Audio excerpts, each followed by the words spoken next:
The first time I saw the wreckage of the human vessel, Meridian's Edge, I thought it was just another scrap heap floating in the void. Boy, was I wrong.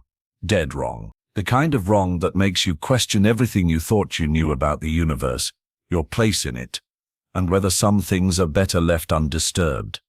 My name is Vex-Nine, and I'm what you might call a salvage specialist, though scavenger is probably more accurate. I work the outer rim of the Kepler sector, picking through the bones of dead ships for anything worth selling.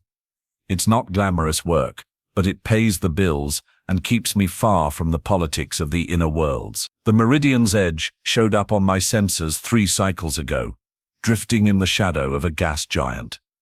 Standard military frigate, human design, about 200 meters bow to stern. Nothing special, except for one tiny detail that made my blood run cold. The ship had been declared lost, with all hands 43 years ago. 43 years. That's a long time for anything to survive in the void, especially with the kind of damage I could see scarring her hull. Massive tears in the plating, entire sections vented to space, and what looked like blast marks from energy weapons. Whatever happened to this ship, it wasn't pretty. But here's the thing about us, Zentari. We are curious to a fault. Some might say stupidly so. And when you have been floating in a tin can for as long as I have, curiosity becomes your only companion. So naturally, I had to take a closer look. The docking bay was a mess. Twisted metal, frozen atmosphere crystals, and debris floating in perfect formation. But my ship's scanners picked up something interesting. Artificial gravity was still functioning in parts of the vessel. That meant power, and power meant salvage opportunities. I suited up and made my way through the airlock, magnetic boots clanking against the deck plating. The emergency lighting was on, casting everything in a sickly red glow. The air was breathable, according to my suit's sensors, but I wasn't taking any chances. 43 years of isolation tends to make ships develop their own unique atmosphere, if you catch my meaning. The first thing that struck me was the silence. Not the usual dead silence of a derelict ship, but something else. Something that made my antenna twitch with unease. It was as if the ship was holding its breath, waiting for something, or someone. I started my sweep in the lower decks, where the good stuff usually hides. Engineering bays, computer cores, weapon systems. The human military didn't skimp on their equipment, and even 43-year-old human tech could fetch a decent price on the black market. That's when I heard it, a sound that shouldn't exist on a dead ship. Footsteps, slow, deliberate, echoing through the corridors like a death march. My 4 hearts stopped beating in perfect synchronization. Because here's the thing about sound in space. It doesn't travel through vacuum, and according to my readings, most of this ship was still vented to the void. I checked my scanner again. No life signs, no heat signatures, nothing that would indicate a living being aboard this vessel. But those footsteps kept coming, getting closer with each passing second. Now, I have salvaged over 300 derelict ships in my career. I have seen things that would make a Regillian nightmare look like a pleasant dream. But I have never, ever heard ghostly footsteps on a dead ship. There's always a logical explanation. Settling metal, expanding gases, automated systems cycling through their routines. But these footsteps? They were different. They had purpose. They had rhythm. They had the unmistakable cadence of someone walking with intent. I followed the sound through the ship's central corridor, my suit's lights cutting through the darkness like knives. The walls were covered in scratch marks, as if something had been clawing at them from the inside. Personal belongings were scattered everywhere. Photographs, books, small trinkets that humans seemed to collect. All of it frozen in time, waiting for owners who would never return. The footsteps led me to a section of the ship that should have been completely destroyed. According to the damage assessment, this entire area had been blown out during whatever battle claimed the Meridian's Edge. But here I was, walking through corridors that shouldn't exist, following sounds that shouldn't be possible. And then I found her quarters. The nameplate on the door read, Lieutenant Kira Wells, Medical Officer. The door was partially open, revealing a small cabin that looked like it had been lived in yesterday.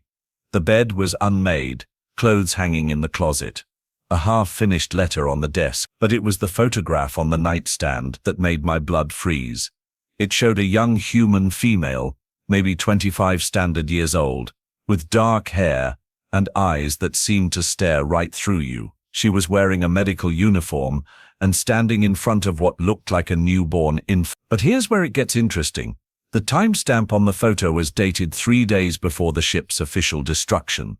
3 days. That meant Lieutenant Kira Wells had given birth aboard this ship just before whatever catastrophe claimed it. And if the records were accurate, she was listed among the dead, along with her child. The footsteps stopped. I turned around slowly, my weapon drawn, scanning every shadow for movement. But there was nothing. Just the endless red glow of emergency lighting and the sound of my own breathing echoing in my helmet. That's when I noticed the medical bay door at the end of the corridor. It was standing wide open, and there was light coming from inside. Not the emergency lighting, but something else, something warmer, more inviting. Every instinct I had screamed at me to run, to get back to my ship, seal the locks, and forget I ever found this place. But remember what I said about curiosity. It's a curse. I made my way to the medical bay, each step feeling like I was walking deeper into a trap. The light grew brighter as I approached, and I could hear something new, a sound that made my skin crawl and my antenna flatten against my skull, humming, soft, melodic, like a lullaby, the kind of sound a mother might make to soothe a crying child. But there were no children aboard this ship. There hadn't been for 43 years. I reached the doorway and peered inside. The medical bay was pristine, as if it had been maintained by an invisible crew. The equipment was clean, the floors spotless, and the air hummed with the sound of functioning life support systems. And there, in the center of the room, was an examination table with something lying on it. Something small and still. My hands shook as I approached. Every rational part of my brain told me to leave, to forget what I'd seen, and never speak of it again. But I had to know. I had to understand what I was looking at. The bundle on the table was wrapped in a standard medical blanket. It was small, no bigger than my forearm, and completely motionless. I reached out with trembling hands and pulled back the covering. What I saw defied everything I thought I knew about death, about time, about the laws of physics themselves. It was a human infant, perfect in every way, as if it had been born yesterday. The skin was warm to the touch, the tiny chest rising and falling with each breath. But that was impossible. This child should have been dead for 43 years. I backed away from the table, my mind racing to process what I was seeing. That's when I noticed the other details. The medical equipment around the room was active, monitoring vital signs, providing life support. Charts on the walls showed developmental progress spanning decades. And there, in the corner, was a chair with a blanket draped over it, as if someone had been sitting there recently, someone who had been watching, someone who had been waiting. The humming started again, louder this time. It seemed to come from the walls themselves, as if the ship was singing. And maybe it was. Maybe this vessel had become something more than just metal and circuits. Maybe it had become a guardian, a protector. I heard movement behind me and spun around. There, in the doorway, was a figure I recognized from the photograph. Lieutenant Kira Wells stood there, wearing the same medical uniform, looking exactly as she had 43 years ago. But her eyes were different. They held a depth that spoke of endless vigil, of love that transcended death itself. She looked at me with an expression that was both gentle and fierce, protective and warning. "You shouldn't be here," she said, her voice carrying the weight of decades. "This is not your place." I tried to speak, to ask the 1,000 questions burning in my mind, but no words came. Because I was beginning to understand. This wasn't a ghost story. This wasn't some supernatural haunting. This was something far more profound. This was a mother who had refused to let death claim her child. She moved toward the examination table with fluid grace, her eyes never leaving mine. She was born as the ship was dying, she said, her voice barely above a whisper, born in the moment between life and death.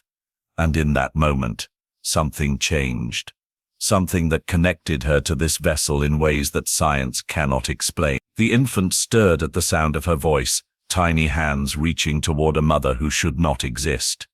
And that's when I realized the truth. The ship wasn't just maintaining life support for the child, it was maintaining existence itself, for both of them. How? I managed to croak. Kira smiled, and for a moment, she looked exactly like the young woman in the photograph. Love, she said simply. Love finds a way. The ship shuddered around us, and I could hear the distant sound of my own vessel's proximity alarms. Something was coming, something that had been drawn by my presence, by the disturbance I'd created in this sacred space. You need to leave, Kira said, her voice urgent now. They are coming, the ones who destroyed us before. They know she's here. They know she's alive. I looked at the child, at this impossible miracle that had somehow survived in the void for 43 years. Who's coming? The Hegemony, she replied, and I felt my blood turn to ice. The Hegemony, the faction that had been systematically exterminating human colonies throughout the Outer Rim. They were ruthless, efficient, and they never left survivors. Why do they want her? Kira's expression darkened. Because she's not just human anymore. She's something new, something that threatens everything they believe about the nature of existence itself. The ship's lights flickered, and I could hear the sound of engines approaching. Multiple contacts, moving fast and with purpose. My scanner showed at least 6 vessels, all bearing Hegemony signatures. I have to go, I said, backing toward the exit. Yes, Kira agreed. But know this, Vex-Nine. What you have witnessed here changes everything. She changes everything. I stopped. How do you know my name? She smiled again, and this time there was something ancient in her expression. The ship knows. It knows everything about everyone who enters its domain, and it has been waiting for you. For me? Why? Because you are going to help us, she said. Whether you realize it or not, you are going to help us survive what's coming. The proximity alarms were screaming now, and I could see the lights of approaching ships through the viewports. I had maybe minutes before they arrived, and I needed to be gone before then. I don't understand, I said. You will, Kira replied. When the time comes, you will understand everything. I turned to run, but her voice stopped me one last time. Vex-Nine. I looked back. Tell them we are still here. Tell them we are still fighting. And then she was gone. Not vanished, not disappeared, just gone, as if she had never been there at all. But the child remained, sleeping peacefully on the examination table, guarded by a ship that had become something more than the sum of its parts. I ran through the corridors, my boots echoing in the silence. The footsteps I had heard earlier were gone now, but I could feel something watching me, something that approved of my presence, even as it urged me to flee. I reached my docking bay, just as the first Hegemony vessel came into scanning range. Their sensors would detect my ship in moments, and then questions would be asked. Questions I couldn't answer without revealing what I'd found. But as I prepared to undock, something impossible happened. The Meridian's edge began to move, not drift, not tumble, move, with purpose and direction, like a living thing awakening from a long sleep. The massive vessel turned away from the gas giant, its engines flaring to life after 4 decades of silence. And as it moved, I could swear I heard it. That same lullaby Kira had been humming, now sung by the ship itself, a song of protection, of love, of defiance against those who would destroy what could not be destroyed. The Hegemony ships immediately changed course, moving to intercept the derelict frigate. But they were too late. The Meridian's edge had already begun its jump sequence, space-time warping around its hull as it prepared to vanish into the void. I watched in amazement as the ship that had been declared dead for 43 years disappeared into hyperspace, taking with it the most precious cargo in the universe. A child who had been born in the moment between life and death, watched over by a mother who had refused to let either one claim her. And I realized that Lieutenant Kira Wells was right. Everything had changed. The war between humanity and the Hegemony was about to enter a new phase, because somewhere in the darkness between stars a ship was carrying hope itself. A ship that still heard her walking. A ship that would never let her go. But as I watched the last traces of the jump signature fade away, I couldn't shake the feeling that this was just the beginning, that what I'd witnessed aboard the Meridian's edge was only the first chapter in a story that would reshape the galaxy itself. The Hegemony ships turned their attention to me, and I knew my time was up. They would want answers, and I would have to give them something, but not the truth, never the truth. Because some secrets are worth dying for, and some miracles are worth protecting at any cost. The Hegemony interrogation chamber was exactly as pleasant as you'd expect, cold, sterile, and designed to make you feel like an insect under a microscope. Commander Thex Prime sat across from me, his three eyes studying every twitch of my antenna with the intensity of a predator sizing up prey. "You expect us to believe," he said, his voice carrying that distinctive Hegemony accent that made everything sound like a threat, "that you found nothing of value aboard the human vessel." I shrugged, doing my best impression of a disappointed scavenger. What can I say? 43 years in the void doesn't do wonders for salvage quality. The whole ship was picked clean by micrometeorites and radiation. I barely got enough scrap metal to cover my fuel costs.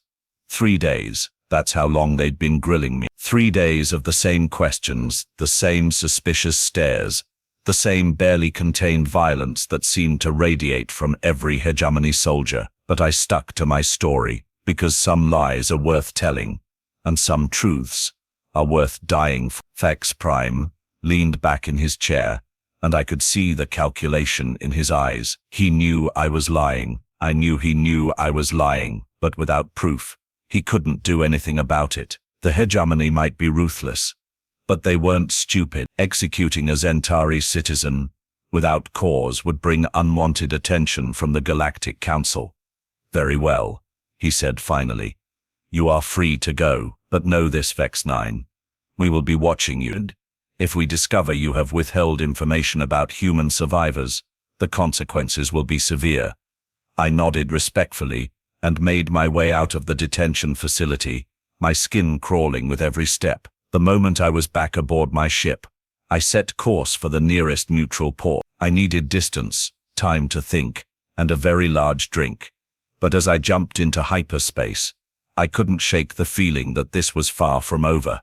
The Hegemony had been hunting humans for decades, systematically eliminating every colony, every ship, every trace of their existence. They called it cleansing, but I knew better. It was genocide, plain and simple. What I couldn't understand was why they cared so much about one child. What made her so special that they dedicate 6 warships to hunting a derelict frigate? I got my answer 2 weeks later. I was docked at Haven Station, a ramshackle trading post in the Outer Rim, when the news feeds started buzzing with reports of impossible attacks on Hegemony installations. Military bases that had been considered impregnable were being destroyed by what witnesses described as ghost ships. Vessels that appeared from nowhere, struck with devastating precision, and vanished before reinforcements could arrive. The footage was grainy, often corrupted, but I recognized the silhouette immediately. The Meridian's edge was back, and it was angry. But that wasn't the strangest part. The strangest part was that the attacks were happening simultaneously across multiple star systems. Distances that would take weeks to traverse were being covered in hours. It was as if the ship existed in multiple places at once, striking wherever the Hegemony was weakest. I was nursing my 3rd synthol when someone slid into the booth, across from me. Human female, mid-40s, with the kind of scars that spoke of serious military experience. She looked familiar, but I couldn't place her. You are the one who found the Meridian's edge, she said. It wasn't a question. I nearly choked on my drink. I don't know what you are talking about. She smiled, and there was something predatory in the expression. My name is Captain Elena Vasquez. I commanded the Meridian's edge until the day it was destroyed. Or so I thought.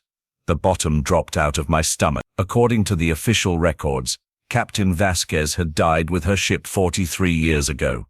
But here she was, very much alive, and sitting across from me in a dingy bar on the edge of nowhere. That's impossible, I said. You are dead. The whole crew is dead. Are we? She asked, signaling the bartender for a drink. Because from where I'm sitting, it looks like we are very much alive, and we have you to thank for it. I don't understand. Elena's drink arrived, and she took a long sip before continuing. Tell me, Vex-Nine, what did you think you saw aboard my ship? A ghost? A hallucination? Some kind of supernatural phenomenon? I thought about Kira Wells, about the impossible child, about the footsteps that shouldn't exist. I don't know what I saw. You saw love, Elena said simply, the most powerful force in the universe. Strong enough to bend reality itself, when properly focused. She leaned forward, and I could see the intensity burning in her eyes. Do you know what happens when a human mother refuses to let her child die? When she pours every ounce of her being into keeping that child alive? When she becomes so connected to the ship that carried them both, that the boundary between flesh and metal disappears? I shook my head, afraid to speak. She becomes something new, Elena continued, something that transcends the limitations of biology and physics. Kira Wells didn't just refuse to let her daughter die. She refused to let any of us die. She bound us to the ship, to each other, to a purpose that goes beyond individual existence. But you are here, I said. You are not on the ship. Elena smiled. Aren't I? Look closer, Vex-Nine. Use those fancy sensors of yours. I activated my suit's scanning systems and immediately wished I hadn't. Elena's biosignature was wrong. It flickered, phasing in and out of existence like a hologram. But this wasn't a projection. This was something far more complex.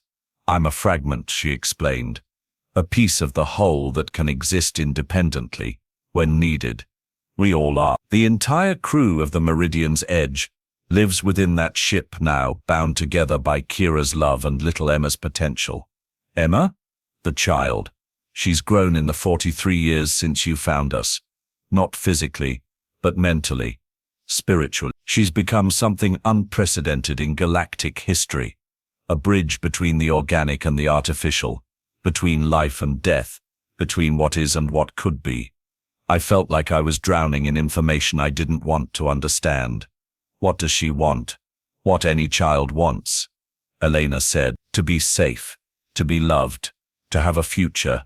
But the Hegemony won't allow that. They see her as an abomination, a threat to their vision of a purely ordered universe. They have been hunting us for decades, trying to finish what they started. And now you are fighting back. Now we are winning. Elena's expression hardened. Every attack, every strike against their installations, makes them weaker, makes them more desperate, but it also makes them more dangerous. She reached across the table and grabbed my arm. Her touch was cold, electric, like touching a live wire. That's why we need you, Vex-Nine. You found us once. You can find us again. I don't understand. The Hegemony is planning something that will end this war once and for all. They have been gathering their forces, pulling ships from across the galaxy. They are going to make one final push to destroy us, and they think they know where we will be. Where? Earth. Elena's voice was barely a whisper. The human homeworld. The one place in the galaxy where Emma's power will be at its strongest. They are going to turn it into a trap, and we are going to walk right into it. I pulled my arm free from her grip. Then, don't go. Stay hidden. Keep running. We can't, Elena said, because they have something we need. Something that will complete Emma's transformation and give her the power to end this war forever. What? The archive, the complete genetic and cultural database of humanity. Every human who ever lived, every story ever told, every dream ever dreamed. It's hidden in the ruins of the old capital, and the Hegemony has been using it to hunt down the last human survivors. She stood up, and I could see her form beginning to flicker more intensely.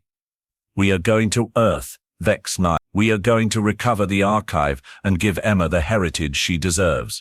But we need someone on the inside. Someone who can help us navigate the trap they are setting. Why me? Because you are not human. Because you are not officially part of this war. Because you have seen what Emma can become, and you understand what's at stake. Elena smiled. And because Kira likes you. She says you have a good heart. I wanted to refuse. Every rational part of my brain screamed at me to walk away, to forget this conversation, to go back to my quiet life of salvaging scrap metal from dead ships. But I couldn't stop thinking about that child, about the impossible love that had kept her alive for 43 years. What do you need me to do? Elena's smile widened. Get yourself hired as a guide. The Hegemony is recruiting local pilots familiar with the Sol system. They need someone who can navigate the debris fields around Earth without triggering their own detection systems. And then you help us save the galaxy. She began to fade, her form becoming translucent. Remember, Vex-Nine, some things are worth fighting for, some things are worth dying for, and some things are worth transcending death itself to protect. And then she was gone, leaving me alone, with my drink and a decision that would change everything. I finished my synthol and made my way back to my ship. As I prepared to leave Haven Station, I couldn't help but wonder if I was making the biggest mistake of my life. But then I remembered that child, sleeping peacefully on the examination table, protected by a mother's love that had defied death itself. The next morning, I submitted my application to the Hegemony recruitment office. 3 days later, I was on my way to Earth, officially hired as a navigation specialist for Operation Final Cleansing. The irony wasn't lost on me. I was going to help the Hegemony set their trap, and then I was going to help the Meridian's edge spring it. But as I watched the blue-white glow of Earth growing larger in my view screen, I realized that this was about more than just one war or one species. This was about the future of consciousness itself, about whether love and hope and the bonds between parent and child could survive in a universe that seemed determined to destroy them. The Hegemony fleet was massive, over 200 ships, ranging from massive dreadnoughts to swift interceptors, all arranged in a perfect sphere around Earth. They weren't just planning to capture the Meridian's edge, they were planning to obliterate it. But they didn't understand what they were facing. They thought they were hunting a ghost ship crewed by the dead. They had no idea they were about to confront something that had transcended the very concept of death. As I took my position in the command center, monitoring the sensor arrays for any sign of the legendary vessel, I felt a familiar presence, a whisper in my mind, gentle but unmistakable. "Thank you," Kira's voice said, "for believing, for helping, for understanding that some things are worth preserving." "Don't thank me yet," I replied silently. "We haven't won anything, haven't we?" she asked. "You are here. You chose to help us, despite the danger. That means there's still hope in the universe. Still love. Still people willing to fight for what's right." The sensor arrays suddenly lit up with contacts. Not one ship, but dozens. The Meridian's edge had arrived, but it hadn't come alone. Somehow, impossibly, it had multiplied itself across space and time, appearing at every possible approach vector simultaneously. The Hegemony fleet scrambled to respond, but they were too late. The ghost ship struck with devastating precision, targeting weapon systems and engines, crippling rather than destroying. Because this wasn't about revenge, this was about rescue. And in the chaos of battle, I made my choice. I activated my ship's emergency beacon and transmitted a single message. The archive is in the ruins of Geneva, 3rd sublevel, protected by quantum encryption. Emma will know how to open it. The response came immediately, not in words, but in feeling. Gratitude, love, and something else, something that felt like hope, given form. The battle was over in minutes. The Hegemony fleet hung powerless in space, their ships disabled but their crews alive. Because Emma had learned something in her 43 years of existence. She had learned mercy. The Meridian's edge materialized directly above Earth, its hull gleaming with impossible light, and for the first time in decades, the planet below began to stir. Hidden bunkers opened, sleeping cities awakened. The last survivors of humanity emerged from their hiding places to witness the return of their guardian angel, but the real miracle was yet to come. As I watched from my disabled ship, the Meridian's edge began to change. Its hull flowed like liquid, expanding and reshaping itself, not into a weapon, but into something beautiful, something that looked like a flower blooming in the void. And from that flower, light began to spread, not the harsh light of weapons or engines, but something warm and nurturing. It touched every ship in the fleet, every satellite around Earth, every piece of debris in the system, and where it touched, things began to heal. The Hegemony ships found their systems restored, but changed. Their weapons could no longer fire at living targets. Their sensors could no longer track refugees or civilians. They had been transformed into protectors rather than destroyers. And on Earth below, the light was working its own miracle. Dead cities began to bloom with new life. Poisoned oceans began to clear. The wounds of centuries of war began to heal. Emma had found the archive. She had absorbed the dreams and hopes of an entire species. And now she was sharing those dreams with the galaxy itself. I felt tears running down my face as I watched the impossible scene unfolding before me, because I finally understood what I had witnessed aboard that derelict ship 43 years ago. I had seen the birth of something new, something that would reshape the very nature of existence itself. The war was over, not because one side had defeated the other, but because the very concept of war had been transformed into something else, something better. And somewhere in the light that surrounded us all, I could hear her walking, not the footsteps of a ghost, but the gentle steps of a child exploring a universe that had suddenly become safe enough to explore. The ship still heard her walking, and now so did the galaxy. Because some things are too beautiful to die, some things are too precious to lose, and some things are worth transcending death itself to protect. The Meridian's edge had taught us that love doesn't just conquer death, it transforms it into something magnificent. But as the light began to fade and the immediate miracle settled into a new reality, I realized this was only the beginning. The galaxy had been fundamentally changed, but change brings its own challenges, and Emma, for all her transcendent power, was still learning what it meant to be the bridge between worlds. Commander Thex Prime's voice crackled over the emergency communications channel, his usual arrogance replaced by something I'd never heard from a Hegemony officer before. Uncertainty. What have you done to us? He asked, his voice trembling. My weapon systems are intact, but they refuse to target civilian populations. My navigation computers are suggesting trade routes instead of invasion corridors. This is impossible. I couldn't help but laugh. After 43 years of systematic genocide, the Hegemony was experiencing something they'd never encountered before: the inability to commit atrocities.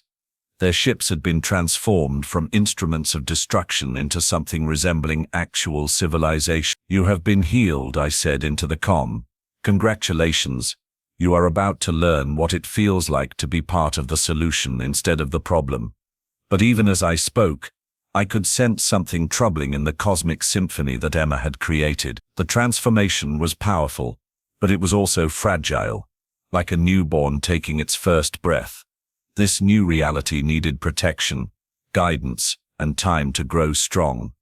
That's when I felt her presence again.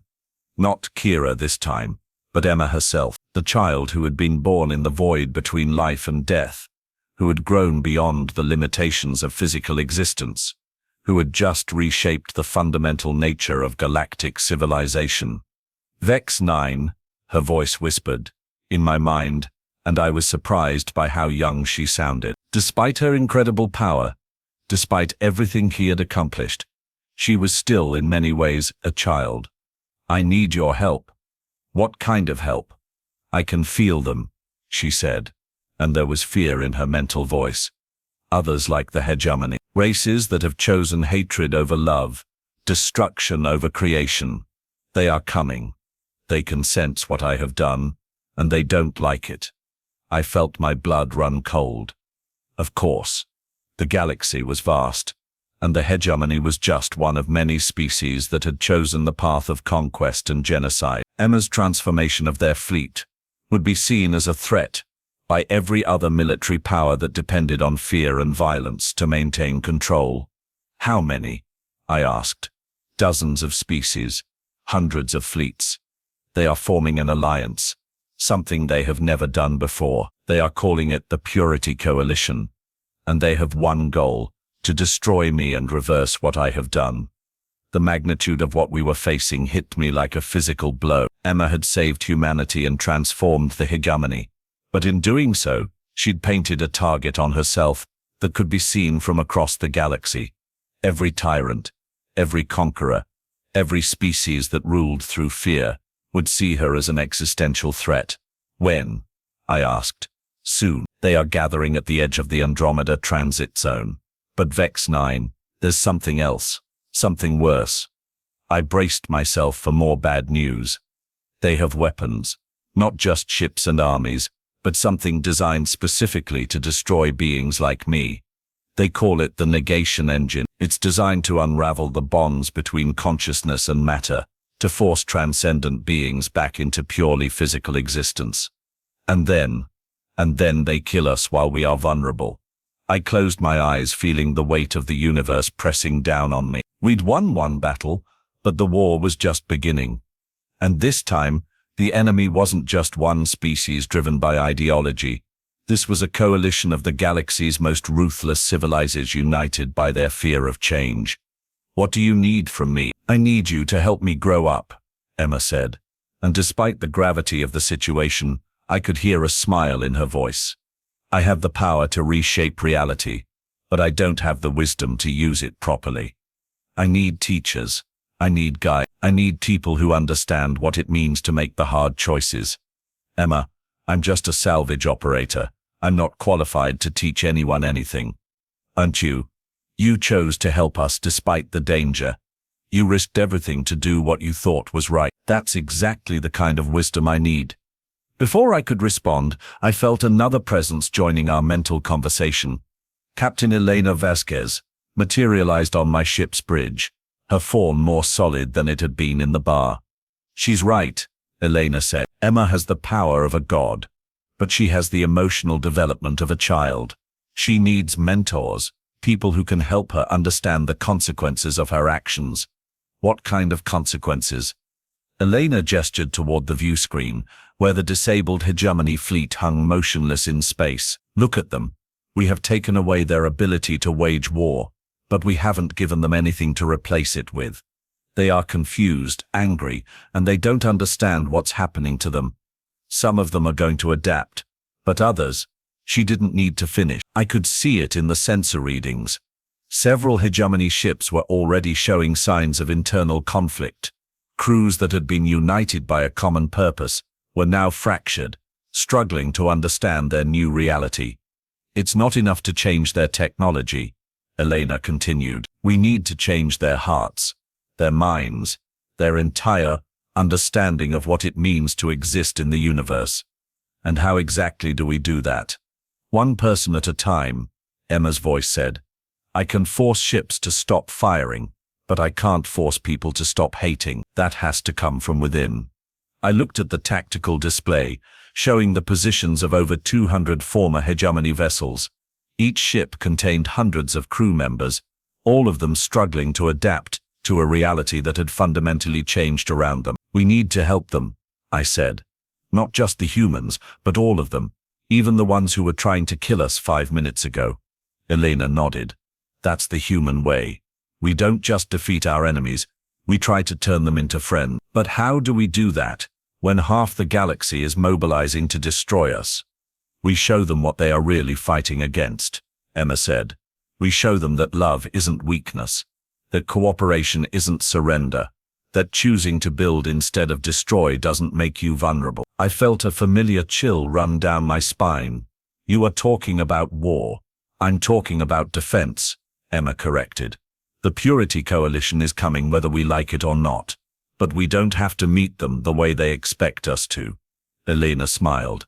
You are thinking like your mother. She's still with me, Emma said quietly. All of them are. The entire crew of the Meridian's Edge. Everyone who died defending human colonies. Everyone who was lost in the war. They are part of me now, and they are all telling me the same thing. Which is that the best way to honor the dead is to make sure no one else has to die unnecessarily. I looked out at the stars, at the vast expanse of space that suddenly seemed both infinite and fragile. Somewhere out there, the Purity Coalition was preparing to bring devastation on a scale that would make the Hegemony's genocide look like a minor skirmish. What's your plan? I asked. Emma's presence grew stronger, more focused. We are going to build something, not just a fleet or an army, but a new kind of civilization. One that proves cooperation is stronger than conquest, that love is more powerful than hate. And if they attack us anyway, then we will defend ourselves, but we will do it in a way that shows them what they are really fighting against. We will show them what the galaxy could become if we chose to build it together instead of tearing it apart. I felt a strange sense of hope beginning to build in my chest. It was insane, impossible, and probably doomed to failure. But it was also the most human plan I'd ever heard. Where do we start? Here, Emma said. With them. The view screen shifted to show one of the disabled Hegemony vessels. I could see figures moving behind the viewports, crew members struggling to understand what had happened to their ship. We go over there, Emma continued. We talk to them.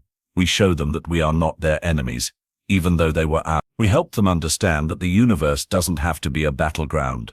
And if they try to kill us, Elena laughed. Then we show them that even their attempts at violence can be turned into something constructive. I found myself smiling despite the overwhelming odds we faced, because this was what made humans special. Not their technology or their military prowess, but their insane, beautiful, absolutely crazy belief that every problem could be solved with enough love and stubborn determination. All right, I said, let's go make some new friends. As my ship moved toward the nearest Hegemony vessel, I could feel Emma's presence growing stronger. She was learning, adapting, becoming something greater than the sum of her parts. And for the first time since this whole adventure began, I truly believed we might actually have a chance. The galaxy was about to learn what happened when you threatened a child who had been born in the void between life and death, raised by a mother who refused to let love die, and protected by a ship that had become something more than the sum of its parts. The Purity Coalition was coming, but so was something they'd never encountered before. A civilization built on the radical idea that every life was worth saving, every consciousness was worth preserving, and every enemy was just a friend who hadn't been properly introduced. The Meridian's Edge still heard her walking, and now the entire galaxy was about to hear her voice.